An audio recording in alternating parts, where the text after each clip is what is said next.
Hello, everybody. My name is David Reyna, and thank you, Trevor, for that introduction. Yes, I've been with the Yocto Project contributing happily for many years. Part of the conference team with the dev days before now the summit group, with the advocacy group, the working group, and Toaster maintainers. So I do several things around here and have a lot of fun. So today I'd like to do a presentation on dependencies. The reason I'm doing this presentation is because I would often hear some of our important engineers would go off now and then on dependency quests.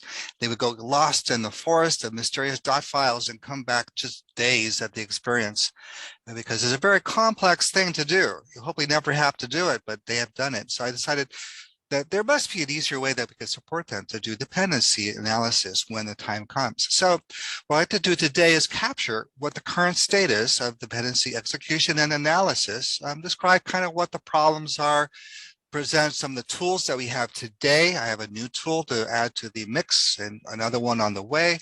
And the big thing is dependency analysis, like a lot of tools, is break last in case of emergency. So it's something you would pick up only when you have to. You need to use it. It needs to be easy to use, and then you can put it down and forget about it for another 6 months, hopefully, before you come back to it. So kind of things we're trying to do here. Introduction, I assume everyone knows about dependencies. They can resolve the order of building recipes. It's interesting that actually bitbake enforces it at the task level, and we'll see how it does some of that, because the reason they do that is to maximize parallelization. You saw some hints of that in the Incredible presentation earlier today, and so do a lot of clever stuff. We'll actually see that live, not live, but really represented in the tools. And this system really fails, but sometimes when it fails, it can be very, very hard to resolve. Usually, if you get a failure, it just doesn't build right away. You get a very helpful error from bitbake, but when things are just not obvious, when you just cannot figure out why, then that's when you need to start getting deeper. There are several tools. We'll be showing some of those. There are occasional gaps between the two kinds of dependencies. There are build dependencies and run dependencies. So I'll show you some of the examples of how they're different but related. And yes, just a quote from the bitbake manual to give a shout out to Michael there.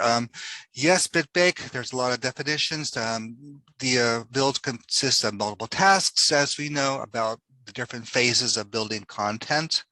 And yes, bitbake considers each task as independent. That really helps it to really organize stuff and get things as tightly as possible in the parallel execution. And there are several variables. We'll go over some of the variables that help define what dependencies are. A couple of definitions. A quote forward dependency, that's a standard dependency, what you kind of know. And those are packages that are, I want to know, what am I dependent upon for my magic package? And that's the obvious ones. There's also backwards dependencies, and that says, well, who's dependent upon me? Because that's probably important to know, because if I change something, it's going to affect them. Another thing is cached. Of course, we want as much of the content as cached as possible in the estate cache so that they can build quickly. That means it gets built from set scene as opposed to actually being built. And another thing which I didn't really know much about, and that's some tasks don't actually execute. They have a no execute flag. So I think these are just place markers. We'll see a couple of those. Just kind of make sure everything's synced up before you go on to the quote real work. Come back to this screen. So the build dependency, that's a depends variable in your recipes that you know and love. In practice, as I learned, and I quote this from the manual, it's the special task called do prepare recipe sysroot that is what's used to kind of sync up everything with the outside world, because fetch doesn't care. Fetch can run at any time. That's why fetches are always early and often in your build. And it's that particular do prepare recipe sysroot that they all sync up. Then as you can see, then it can do then more work in parallel after that. That's just completely dependent within the recipe. And also, of course, you'll see all the dependencies on the host tools and all that kind of stuff, as well as other recipes in the system. The 4 runtime dependencies are depends. That is the recipes that are more kind of on the RPM basis. and they sync up on the package write tasks with releases other people. Art recommends is pretty magical. We'll talk about in the next slide. That's where you can say, well, I'd like to be dependent upon this because this has some really cool features. And if it's in the system and the designer said they could be in the system, I'll leverage it. But I'm not going to fail if it's not there. So it's just kind of optional, depends. And then there's two others, R conflicts and R replaces. They're defined in the manual, but I'm told by Ross that they're not really executed much. That's something we could follow up on, but that they're observed but not enforced by bitbake. So that's interesting. Back to the screen. Runtime dependencies. Well, here's some of the magic behind the scenes. bitbake actually does a lot of work for you with the runtime dependencies. It has these automatic mechanisms that do a lot for you. You only have to do menu declare R depends when it's not automatically detected by one of these tools. And this is great. That saves you a lot of work. The only consequence is that you sometimes may get content. He says, where did that come from? It's not in depends. I didn't add it. Why is it there? And that could be due to this automatic runtime dependency mechanism. So that's good to keep in mind when you're trying to analyze what's in your system and why it's there. Now let's do a couple of techniques for analyzing dependency issues. And just top level, the dot files, the famous dot files, the existing tool, GTK tool called Task Explorer, Toaster, which I maintain, which also does analysis, provides analysis with dependency, and old school, RPM. Let's not forget those tools. Okay, dependency dot files. This is something, as Richard mentioned a couple of meetings ago, that this is the standard they chose to do output because it's an industry standard to define relationships.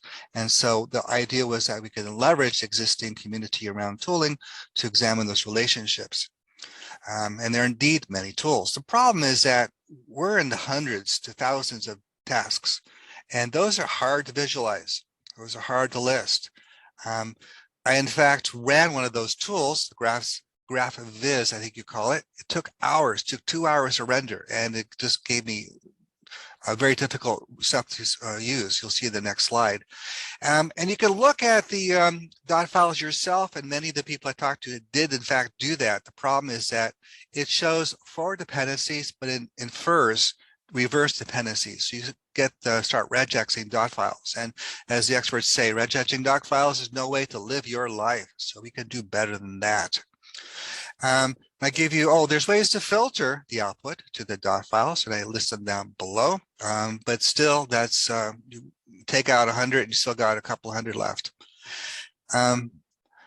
Let's take a look at the next slide. This is just how you can use it. I won't run it. It's pretty obvious. It's very fast. It takes just a moment, the time it takes to load the cache and for bitbake to calculate the dependencies. And you can see the lines for simple zlib. Dependencies are 2114 lines in this thing. As you can see some of the output there, there's a definition of each of the compile points, dependency points, kind of a definition of where it was defined in bitbake, which is pretty cool. And then the forward dependencies, and that's what the dot file is. And as I say, you infer the reverse dependencies.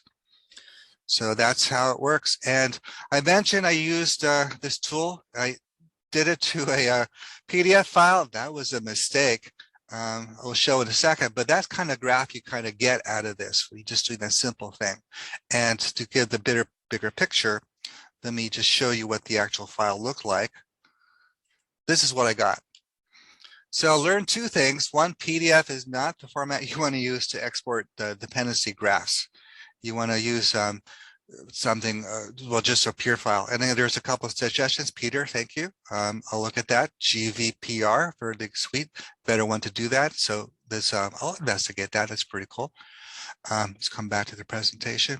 But yeah, but just the sheer number, that's kind of hard. So dot files are too small. This, I think, is pretty big, unless you're really good at kind of managing that kind of stuff. That's that chat window. There's an in-between tool, which I think is pretty close to perfect. And that's one that Ross Burton wrote in 2007. It's based on GTK. It's pretty cool, and it connects to bitbake through the internal event tree. And I'll show you the next slide, but it shows the forward and backward dependencies. Very, very interactive, very fast and easy to use. Few limitations. The tasks are in dictionary order because that's how they come out of the event system. They require GTK on the host, and it doesn't have any export, so you could just kind of grab and play. This is what it looks like. I'll give you a demo in a few minutes on how it looks. You just kind of follow the recipe on the left, click on it, see the forward and right reverse dependencies. You can go over here and then work backwards. So it's very, very nice. And you got a little lookup here in the top left corner. You can do a search against the names of things. So it's very, very nice. So we'll see that in just a moment.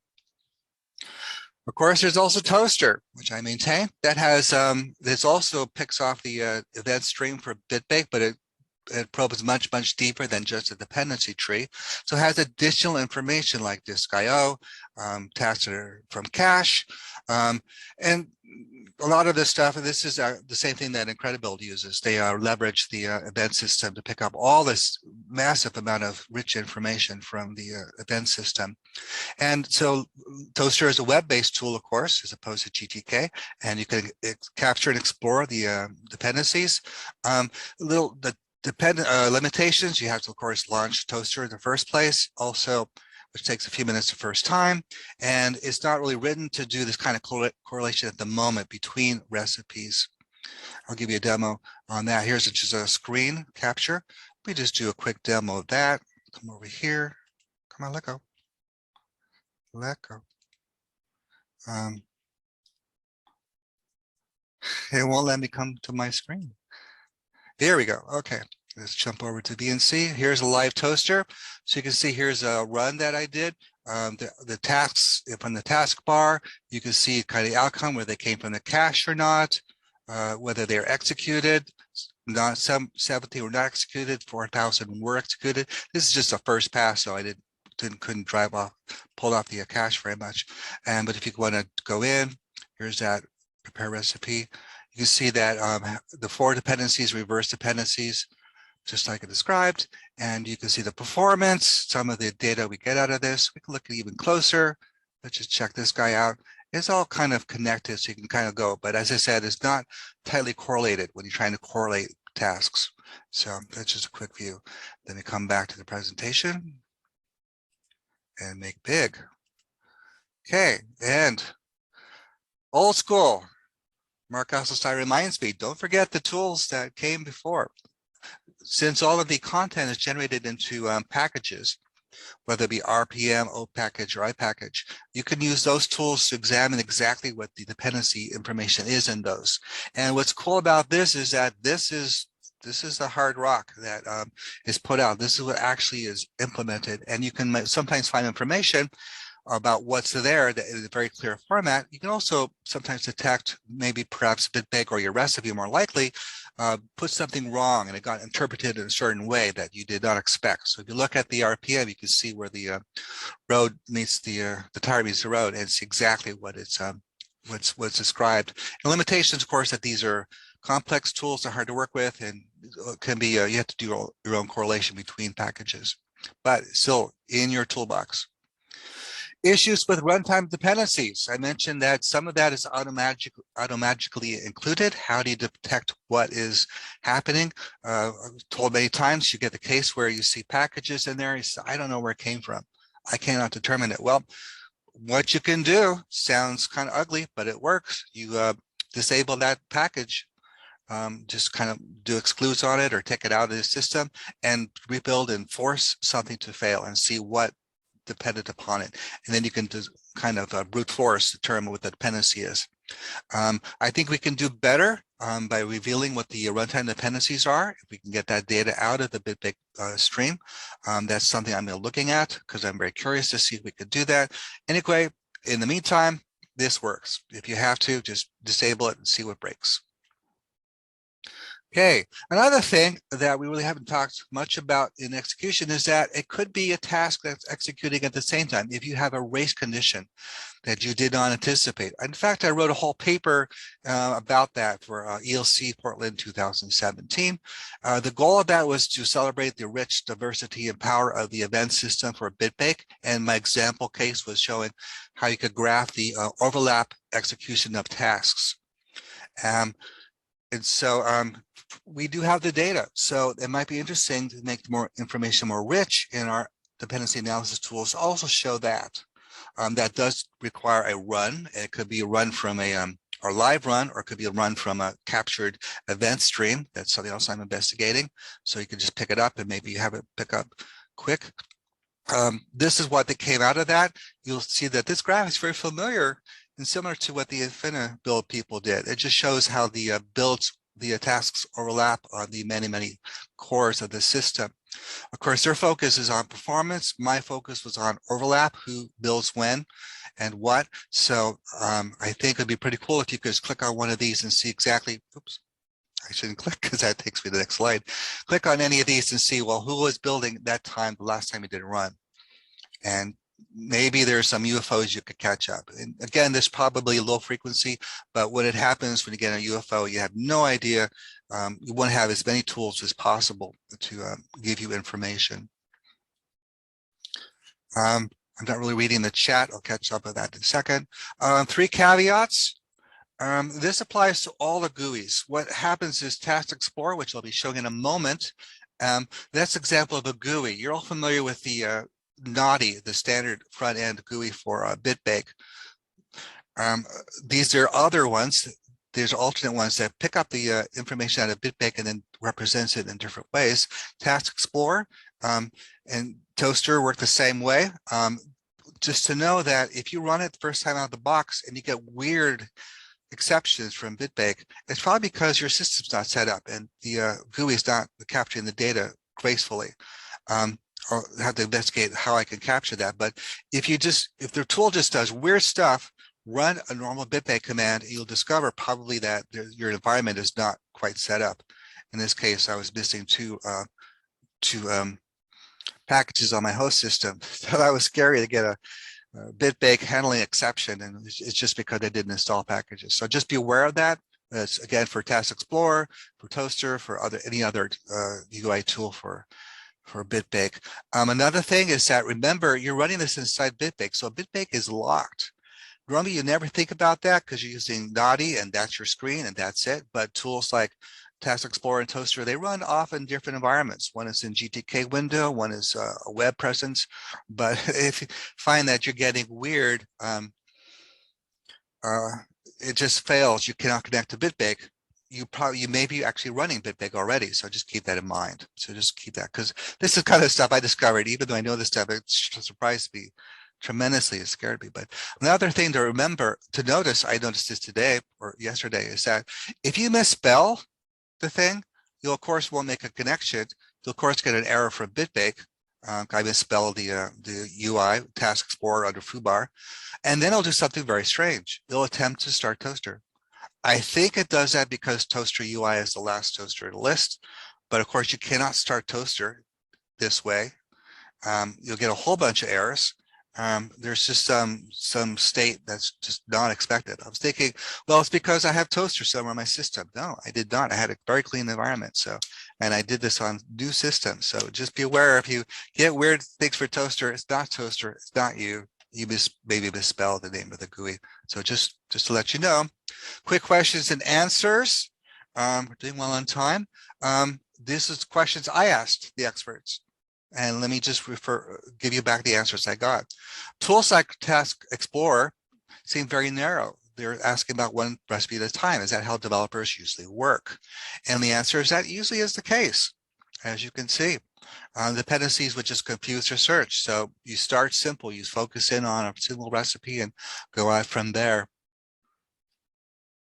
I'm seeing questions on chat. I'll come to the chat in a moment. And also for Task Explorer, it's like any other bitbake command. You give multiple targets, and bitbake will happily give you the dependency for all those targets together. And yeah, so, and then bitbake will only give you the tasks for the ones you ask for, so that way you can limit the scope of what you get back. That'll help manage your output and to do it. Because if you give the whole thing, all 1,000-something things, you'll just get more information than you could possibly use. Next slide.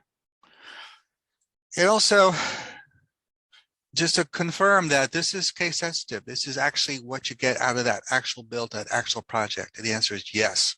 So this is really indeed reflecting what is the current configuration of your project when you run this command. So that's why you run it against bitbake, because bitbake does the real computations to give you the real answer that would do for a normal full build.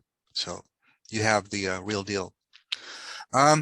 New work. I wanted to help improve on this. I had a couple of ideas. I did the first one. I'd like to present that. Is that one of the limitations for Task Explorer is that, again, it's GTK based. And Ross, who wrote Task Explorer, he's often working on systems that do not allow GTK to be there, or cannot support GTK. And not every host has it. My Ubuntu does, but many do not. So I decided, well, let's just do one based on ncurses. That could run anywhere because Dotty runs pretty much everywhere. So that'd be pretty cool. And I also had it as a platform to do to really try to do some enhancements on the process, to try to give more features into the hands of developers. So I list them here, but I could do that. I could, in fact, just show you. So let's go to a live demo, Scary. So let me show you what Task Explorer itself looks like. I'm doing 2 recipes, ACL and zlib, and I run it. Does a little quick progress bar as it loads from bitbake events. And here it is. So you can see the recipes. You just click on one, it automatically shows you the dependencies. I can walk up down the tree with the arrow keys. Yep, it's page down, page up works. So let's find this good one. You can also come over here and let me follow this thread, data into get text. I want to know about that. Double click on it, it takes you right there. And you can then from here, again, follow the threads to all the dependencies. So this is pretty nice and very interactive and very easy to use. You can explore forwards and backwards dependencies, and it just really works. So pretty cool. But we could add more features to that. So let me do this one. I do a new one. I've actually attached it to the next to my slides. You can play with this yourself. I call it CLI just for a name because CLI was close to ncurses. And there it is, taskbar, and pops up. There it is. So nice and pretty ASCII.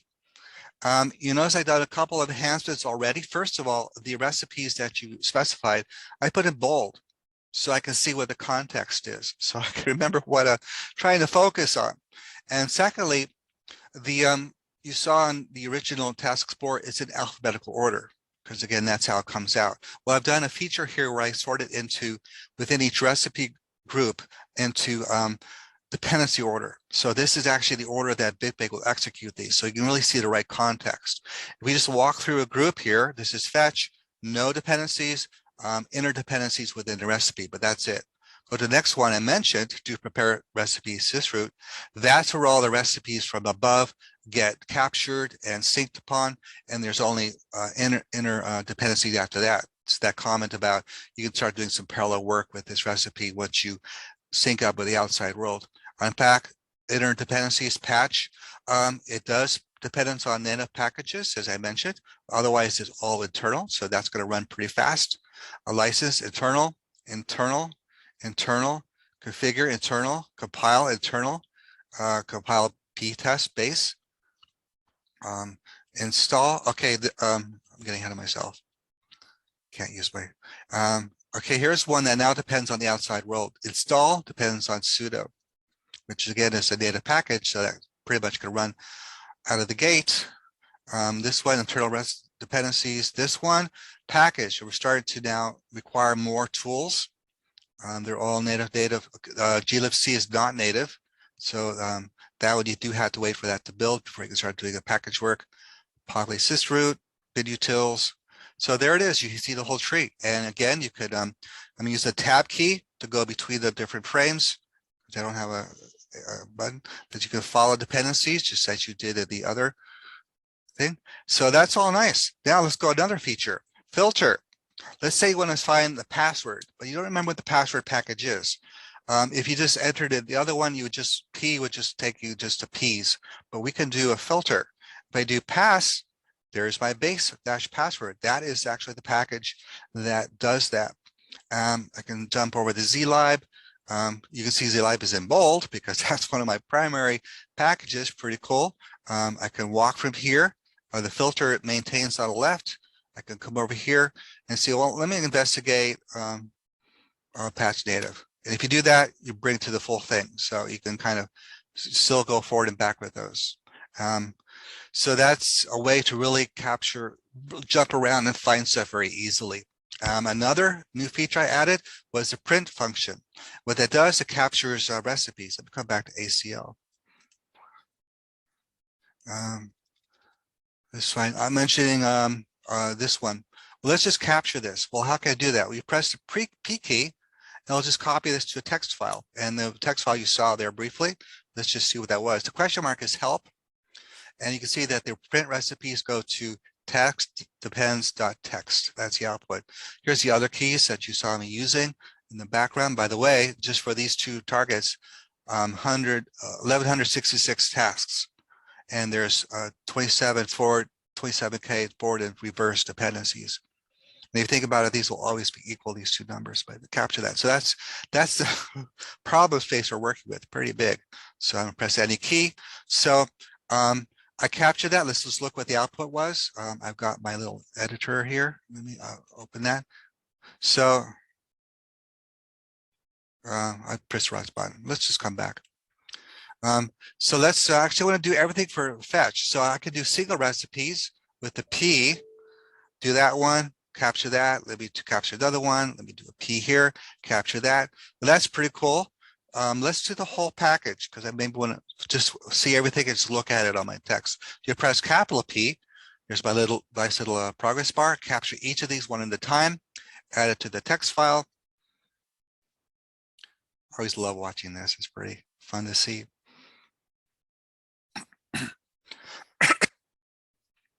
So you can do this on all the recipes, then start compiling, cross-referencing inside your own editor or tool set. So I captured those. Let me see if it's still working. Almost done. Build, and then returns to the one I was starting with. So now let me come on to my editor. Okay, reload. That's what I wanted to do, reload. Okay, so there's a snapshot I did at the beginning, just a capture one. Here's a snapshot for each of the, that's the first group. Here's the second group. There's the single one, and here's all the ones I did. Capture one at a time.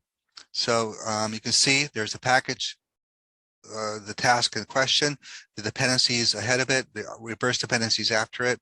And so you can see each group and exactly what is dependent upon. So that way you can get your thing. And so hopefully that this is obviates the need to do grepping on dot files. I'm hoping that will take care of that.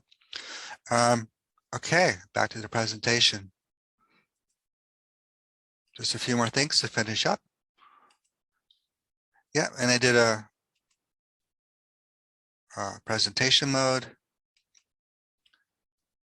Yep, a couple of screen captures for the people who are following along after the class. There's an example of the output from the text file. I'm also going to start implementing some of this in Toaster. We have a whole bunch of data, and with the features I put in there, I can actually enhance that, bring it to the Toaster experience for those who like to work with GUIs, and also then weave in all the extra data that Toaster has captured from bitbake about tasks that were actually built and ones that were not, which ones were captured from cache. In case there's a mistake, there's something called covered, where a task may actually do all the work of another task, and we can detect some of that. There's whether it's executed or not, all the extra data. So again, just trying to get all the information into the hands of the user in an easy way, because bitbake has it. Leveraging the timing data also show up in the graph of what actually executed it. So that might be pretty cool. And also, like, if I can get the runtime dependencies, if I can get that out of a dependency in advance from bitbake, or if there's some other way to get it, I'd love to be able to do that because I think would be helpful. Resources, the Yocto Project Technical FAQ. There's actually a whole section on dependencies. It had a lot of very interesting information. You should check it out whenever you start the adventure of resolving dependencies. Yocto Project documentation.